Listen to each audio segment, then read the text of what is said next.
कितनी अच्छी बात है।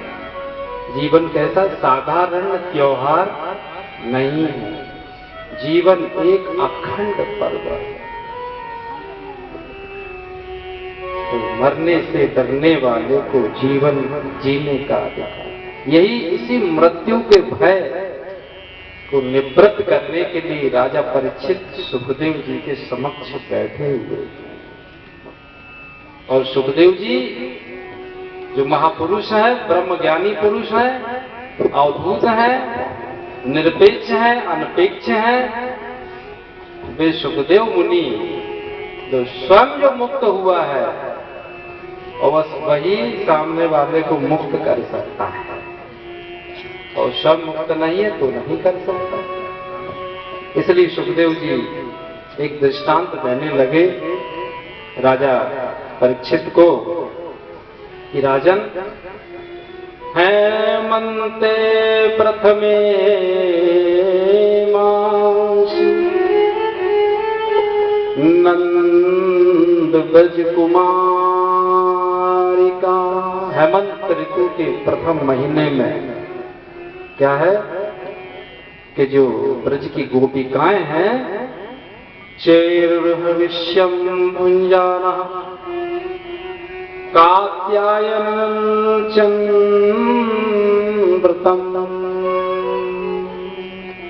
कात्यायनी मैया का व्रत रखते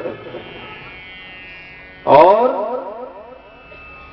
यमुना जी के जल में स्नान करने के लिए जाते हैं। अब कात्यायनी माँ का व्रत गोपियां रखती हैं, वो हम अभी व्रत रखते हैं। अंतर क्या है?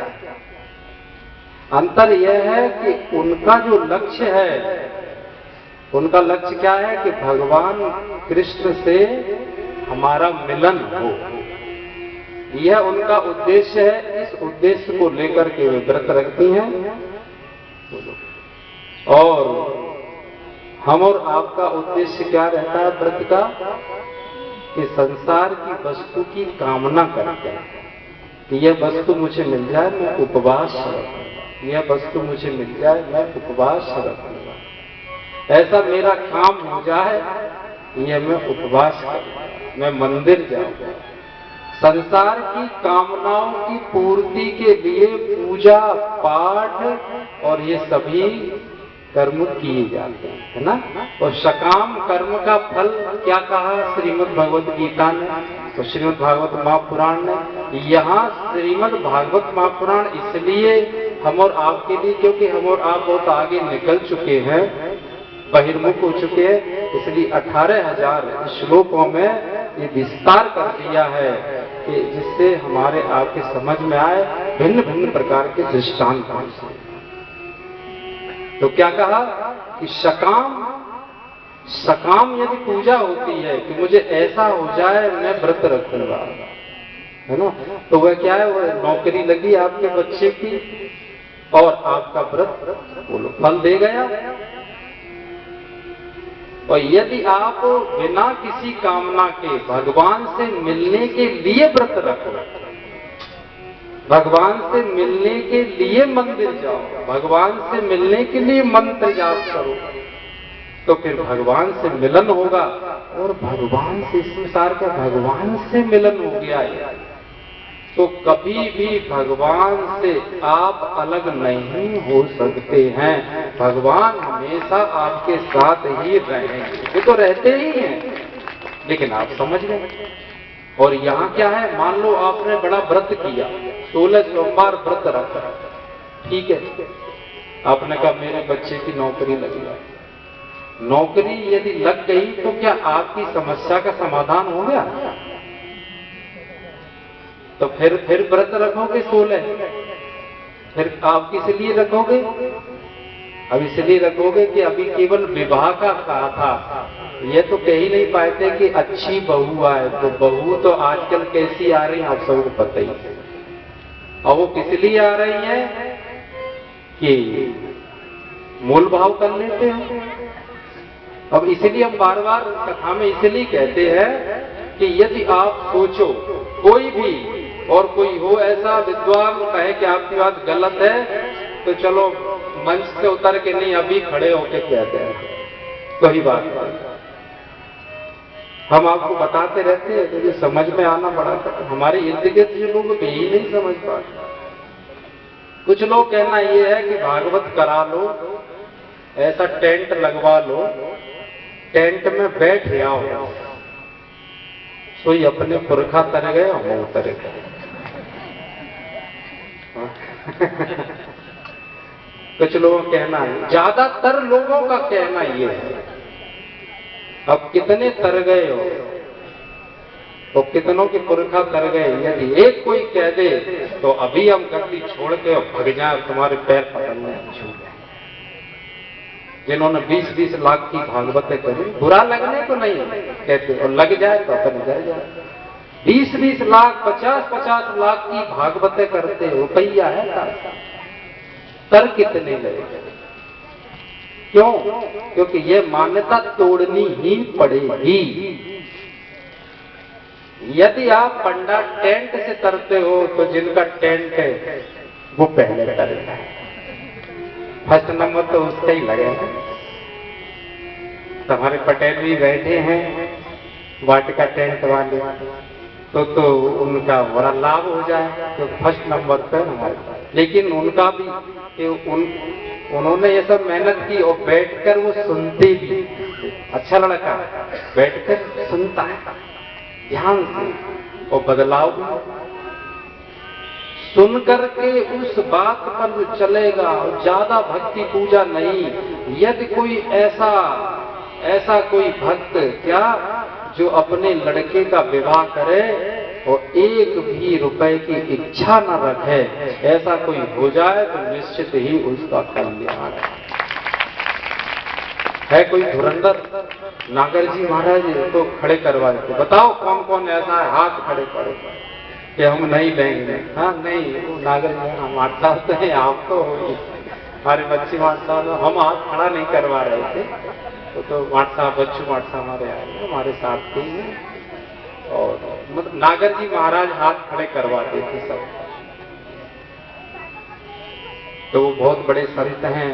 हम और आप तो, हम तो मान लो आप जितना भी विद्वान नहीं, लेकिन हाँ इन बातों पर वेद पुराण में कहो आपसे हार जाए, लेकिन जब भी लड़के की शादी होगी, वैसे तो होना ही कठिन है, यदि होगी तो कोई भी अगर कुछ कह दे, आगे बता दे, तो उसी दिन से हम भागवत पढ़ना बंद कर देंगे कि तुमने ऐसा ऐसा। इन चीजों में आप यदि ठोस रहोगे तो ही आपके अंदर शक्ति रहेगी। उन्हें टेंट के पीछे बीड़ी पी आओगे और फिर कुल्ला करके भागवत पढ़ोगे तो क्या होगा। एक संगीतकार हमारी चली ही गई, एक आए थे, ये तो हमारे सब ठीक ही हैं, अच्छे हैं, पैट बजाने आए थे। तो पैट बजाते समय उन्होंने नखरे दिए, फिर खड़े होके तमाकू खा के गई पिच कर। तो उन्हें गला जाओ अटैची उठाओ जाओ। ये भागवत क्या है, पंडितों की नहीं है, ये तो फक्कड़ों की, बाबाओं की, और ऐसी भागवत है जहां में प्याय रहने लगेगा। जाओ लला अटैची, कितना पेमेंट मिलेगा, पेमेंट धरा हो तुम्हें और ये क्या हो रहा है, ये पेमेंट नहीं है, इससे बड़ा पेमेंट और क्या होगा। मेरे सदगुरु तेरी नौकरी सबसे बढ़िया है, सबसे खरी। बोलो, भक्ति वास्तविक यह है, इस भक्ति को कौन करे, तो यह अपनी बातों को अब भूल जाओ कि टेंट में बैठने से कल्याण होता है। टेंट में बैठने से कल्याण नहीं होता, मालपुआ खिलाने से कल्याण नहीं होता, 20-50 भूरी गलाने से कल्याण नहीं होता, और अपने माता पिता को जिंदा में भूखे रखते। बोलो,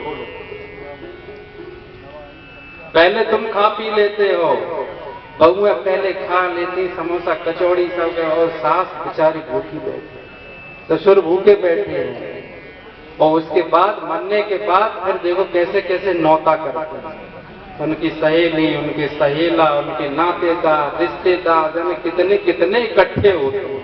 उन्हें कैसे कैसे खिलाते हैं, देखिए अब कब कल्याण। इसलिए अपनी तो यही कथा है, वही ज्यादा आता जाता है, ऐसी कथा है।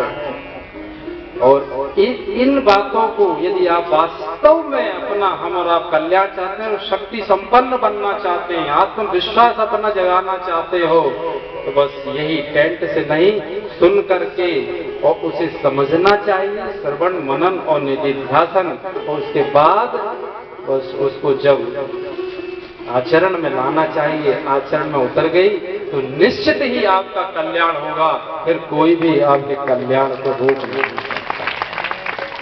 कुछ भी होता है, मनुष्य जन्म ही इसलिए मिला। अब देखो, नंद गोपसुतम देवी पतिम मे कुरुते नमः इति मंत्रम जपन्ते सता पूजाम चक्र कुमार। क्यों व्रत करती है? कि भगवान कृष्ण से हमारा मिलन, और वस्त्रों को उतार करके किनारे पर रख देती हैं और जमुना जी में स्नान करने लगते हैं। भगवान आते हैं, भगवान कहते हैं चलो अपने भक्तों को हम ज्ञान देते हैं, इनको नियम और संयम बतलाते हैं। भगवान कृष्ण ने आकर के उनके वस्त्रों को हरण कर लिया, उठा लिया और कदम के पेड़ पर जाकर के बैठ गए, वस्त्रों का हरण कर लिया। जब वहां गोपिकाओं ने देखा कि हमारे वस्त्र तो है ही नहीं, कौन ले गया, तो उनकी समझ में बात आ गई, यह कृष्ण का ही काम है।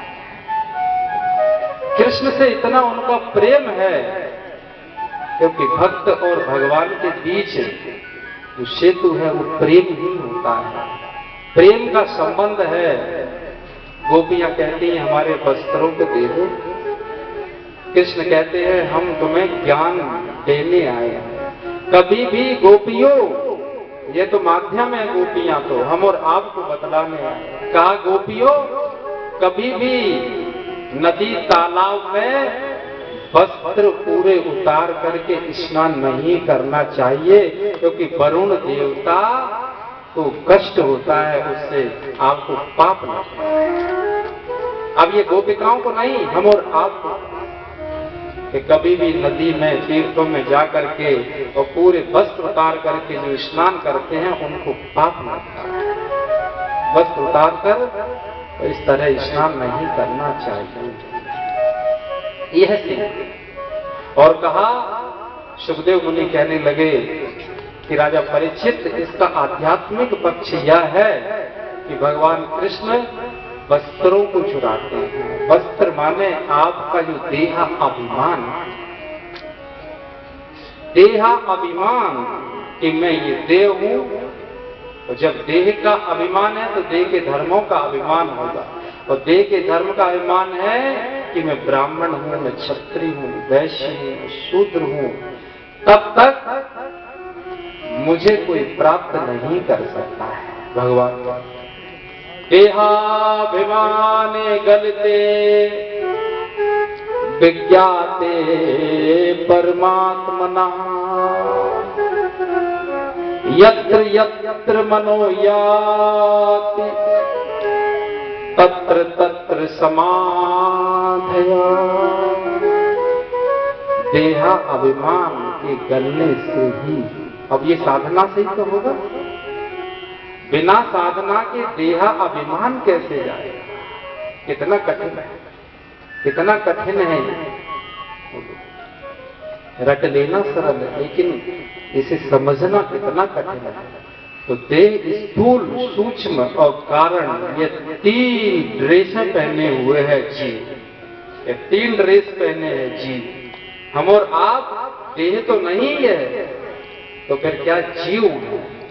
इन वस्त्रों को पहने हुए हैं, तो वस्त्रों का क्या है, इसमें अध्यास होता है। जब यहाँ से हम इलाहाबाद जाए या हरिद्वार जाए, बाहर कहीं जाएं, तो गाड़ी में बैठकर जाते हैं। गाड़ी में बैठकर जब चलते हैं तो बैठे बैठे बैठे जब 7, 8, 10 घंटे एक तार बैठे रहते हो, तो क्या होता है, कि ऐसा अभ्यास हो जाता है स्वयं को तो भूल जाते हैं और ऐसा समझ में आता है कि मैं गाड़ी ही हूँ। अर्थात जब कोई बैरियल आता है तो सिर अपने आप झुक जाता है। सिर क्यों झुक जाता है? क्योंकि आपने गाड़ी का आकार ले लिया। गाड़ी में बैठे बैठे बैठे बैठे आप देहाकार नहीं गाड़ी कार बन गए, तो आपको लगता है मैं यह हूँ, तो ऐसे झुकते हो, जबकि झुकने की जरूरत तो नहीं थी। इसी प्रकार इस देह रूपी गाड़ी में बैठा बैठा ये जीव इस देह में ऐसा उसको अध्यास हो गया कि अब यह समझता है कि देह के जितने धर्म है उसे लगता है मुझे ही हो गया। पैरों से चलते हैं, आंख से देखते, नाक से सूंघते, कान से सुनते, लेकिन लगता क्या है? मैंने देखा, मैंने सुना, मैंने ये किया, मैंने ये किया, मैंने ये किया, मैंने ये किया, और कर्ता बन बन के कितने बड़े भोक्ता बन जाते हो। फिर कहते हो महाराज दुखी। दुखी होने के पीछे जो कारण है वो मैंने किया, मैंने किया, मैंने किया, मैंने। कर्ता बने तो भोक्ता बने, और दुख से छूटना है तो कर्ता भाव से छूटना पड़ेगा। देखो देखो देखो कि कर्ता भाव है कर्ता। कौन करता है? ये सब कौन कर रहा है? यदि ऐसा भाव जो अकर्ता भाव में स्थित हो जाता है वो संत होता है। जो अकर्ता भाव में स्थित है तो वो संत है। संत माने शांत है, उसने अपने जीवन का कल्याण कर लिया है, क्योंकि उसने वह देख लिया जो वास्तव में है। ये देह अपने आप बना, कर्ता भाव देख लो कहाँ हुआ। यह देह अपने आप बना।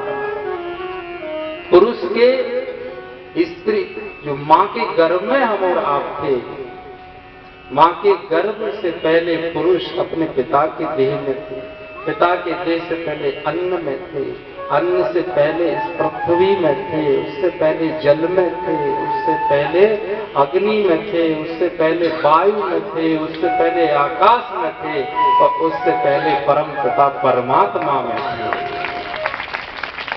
तो परम पिता परमात्मा से ही यह प्राकट्य हुआ है। इसी सर्व खल विदम ब्रह्म का। ब्रह्म से अलग कोई भी नहीं है, वही एक की सत्ता, एक ही है, एक के अलावा दूसरा नहीं है। ऐसा वासुदेव सर्वमिति महात्मा शुद्ध दुर्लभ। बाबा तो बहुत मिल जाएंगे, गाड़ी वाले तो बहुत मिल जाएंगे, लेकिन वासुदेव सर्वमिति महात्मा शुद्ध वो महात्मा अत्यंत कठिन है, जो सबको एक परमात्मा की दृष्टि से ही देखता है, वही भगवान को। तो हम आपको भक्त बनना है, फिर तो भगवान कराता है। ये उनको आभास करा दिया और उनको वस्त्र देकर के उन्होंने कहा प्रणाम करिए। अब यहाँ यह एक दृष्टांत से बताया गया। सुखदेव जी कहते हैं भगवान ने कहा मुझे निर्वस्त्र प्रणाम। वस्त्र तब दूंगा जब आप जल में खड़ी होकर के और मुझे दोनों हाथों से प्रणाम करोगे। अर्थात जो देहा अभिमान से रहित होकर के फिर प्रणाम करता है तो वह भगवान को प्रणाम है, और यदि देहा अभिमान को लेके प्रणाम करता है तब तो वह परमात्मा को नहीं, तब तो अपने व्यवहार को प्रणाम करता है। तब तो व्यवहार को प्रणाम करता है। उसका संबंधी है तो हाथ जोड़ लेगा, और संबंधी नहीं है तो नहीं जोड़ेगा। और देहा अभिमान को हटा दे, तब जो हाथ जुड़ते हैं वो इस पूरे विश्व के लिए जुड़ते हैं। उसमें कोई अपने तेरे वाला भाव नहीं आता है। यहाँ तक तो अंतर आ जाएगा, व्यवहार बोलो यहाँ तो अंतर आ जाएगा, समदर्शना देखने में अंतर आ जाएगा।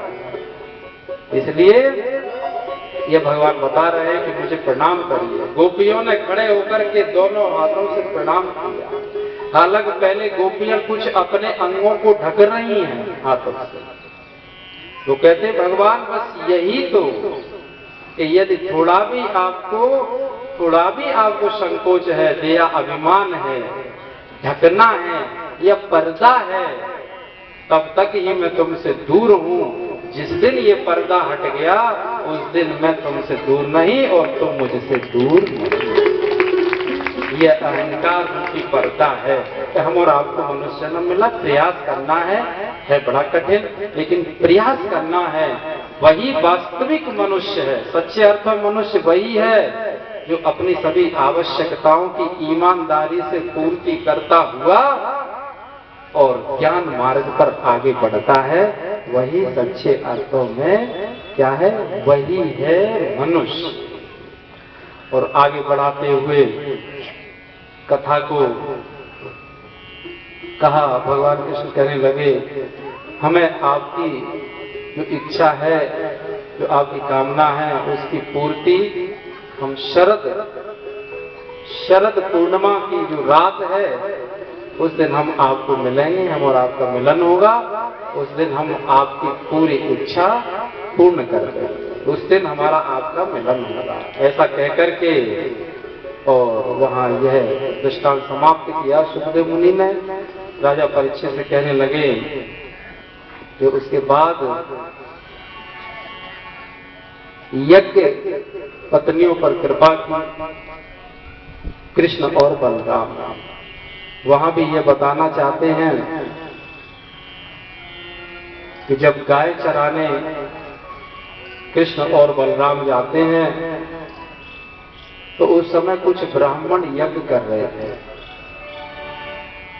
परीक्षा लेने के लिए, बलदाऊ को बताने के लिए यह उन्होंने लीला की। कृष्ण और बलराम ने ब्राह्मणों से कहा कि हमें बड़ी जोर की भूख लगी है, आप लोग कुछ भोजन की व्यवस्था करें। ब्राह्मणों ने अनसुनी कर दी, ब्राह्मणों ने नहीं सुना, कहा हम तो यज्ञ में व्यस्त हैं, हम आपकी पूर्ति नहीं कर पाएंगे। कृष्ण ने कहा दाऊ भैया अब देखो हम इनकी पत्नियों से कहते हैं। फिर उनकी पत्नियों से कहा कृष्ण ने, तो उन्होंने यज्ञ को बीच में ही छोड़ करके, उनके पतियों ने रोका, उनकी बात को भी न मानते हुए भगवान कृष्ण को भोजन देने गई। तो भगवान कृष्ण ने कहा ठीक है, हमारा आशीर्वाद है, आपका निश्चित ही कल्याण होगा, लेकिन हमारे कहने से आप सभी लोग लौट जाइए, अपने अपने पति के साथ बैठ करके अपने यज्ञ को पूर्ण। इस प्रकार उनके ऊपर कृपा की। आगे एक और दृष्टांत दिया जैसे बड़े ध्यान से हम और आपको समझना चाहिए। क्या है कि वहां नंद बाबा के यहाँ सभी लोग पूजा करते थे इंद्र की पूजा हुआ करती थी। इंद्र की पूजा का प्रावधान था, सभी लोग मिलकर के इंद्र की पूजा की तैयारियां कर रहे थे। तो कृष्ण ने आकर के पूछ लिया कि किसकी तैयारी चल रही है, क्या होने जा रहा है। नंद बाबा ने कहा इंद्र की पूजा अपने यहाँ होती है। तो कृष्ण ने कहा इंद्र की पूजा क्यों होती है अपने यहाँ। तो नंद बाबा ने कहा, यशोदा मैया ने कहा इंद्र पानी को बरसाने वाले, जल वृष्टि होती है वो इंद्र के द्वारा ही होती है, इसलिए हम सब लोगों का ये परंपरा है। क्या परंपरा है कि इंद्र की पूजा होना है, प्रतिवर्ष ऐसा आयोजन रखते हैं। तो उनका और नहीं, यदि उनकी पूजा की जाए तो क्या पानी नहीं बरसेगा, जल नहीं बरसेगा। उनका नहीं, यदि उनकी पूजा नहीं की जाएगी इंद्र देवता की तो इंद्र देवता नाराज हो जाएंगे। तो कृष्ण ने कहा कि नंद बाबा मैया सभी गोपवालों कहा कि यदि पूजा न करने से जो व्यक्ति गुस्सा हो जाता है, जिसे पूजा करने का शौक है, पूजा स्वयं अपनी करवाता है, तब वर्षा करता है, पुजवाता है, तो जो नाराज हो जाए पूजा पाठ न करने से, तो ऐसे की पूजा नहीं करना चाहिए। इसलिए इंद्र की पूजा को बंद कर। नंद बाबा ने कहा तुम हमारी परंपरा तोड़वाओगे क्या? अब भगवान अर्थात महापुरुष और ज्ञानी पुरुष लोग ये क्या है, ये परंपरा तोड़वाने के लिए ही आया है। अपनी परंपरा जो हमने आपने परंपरा सीखा है, ऐसा तो हमारे यहाँ होता आया, ऐसा तो हमारे यहाँ होता आया, ऐसा तो हमारे यहाँ होता आया है। इस बात को तुड़वाने के लिए संत महात्मा आते हैं। देखो जो लीक है, लीक में तो कोई भी गाड़ी निकाल लेगा, उसमें तो तुम ना बैठे हो तो बैल ही अकेले ले जाएगा। लीक में बस छोड़ दो उनको और चले जाएगा। और यदि दूसरी लीक पाड़ना है, लीक से अलग चलाओगे तब बड़ी मेहनत पड़ेगी। तो लीक पे ढर्रे पे तो समाज चला ही जा रहा है। हमने कहा तभी ये सफल होगा आयोजन जब सब लोग जीजा आ जाएंगे, फूफा आ जाएंगे, तो सब आ जाएंगे। बुरा नहीं मानना, सही बात समझाने के लिए, तभी आयोजन सफल होगा। नहीं तो हमसे भी अब गुस्सा होते रहेंगे घर के लोग, लेकिन प्रेम के कारण कहते हैं। हमसे ही लोग कहते हैं तुम भागवत पढ़ते हो, बहनों को बस बुलाते नहीं, भानेजों को बुलाते नहीं, उनको बुलाओ, उनको खिलाओ, उनको बुरी तो मानेंगी बहनें, लेकिन फिर सब होगा, मनाएंगे, सब कुछ करेंगे। ये समझाने के लिए, घर तो कह ही नहीं पाएंगे, इसलिए उनको बुलाओ। कथा कर रहे हो, कथा कर रहे हो, कथा नहीं नहीं नहीं, ऐसा नहीं है प्रावधान कि जीजा नहीं आए तो कथा बेकार हो जाएगी। ये जीजा और फूफा की कथा नहीं है, ये कथा भगवान और भगवान के भक्तों की है। ये कान खोल के सुन लो सब, बोलो।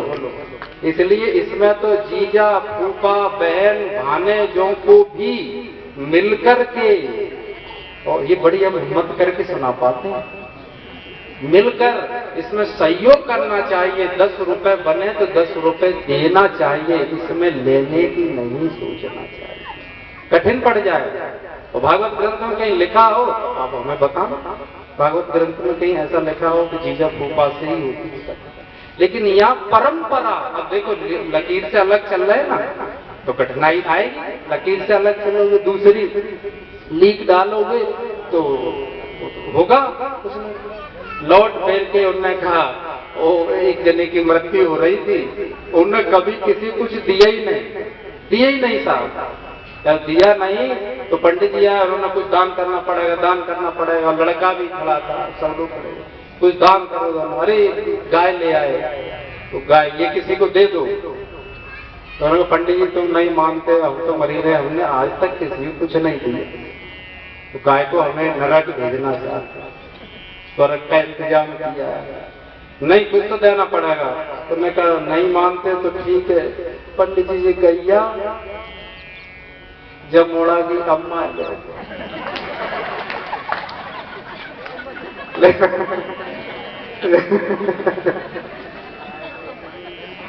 समझ गए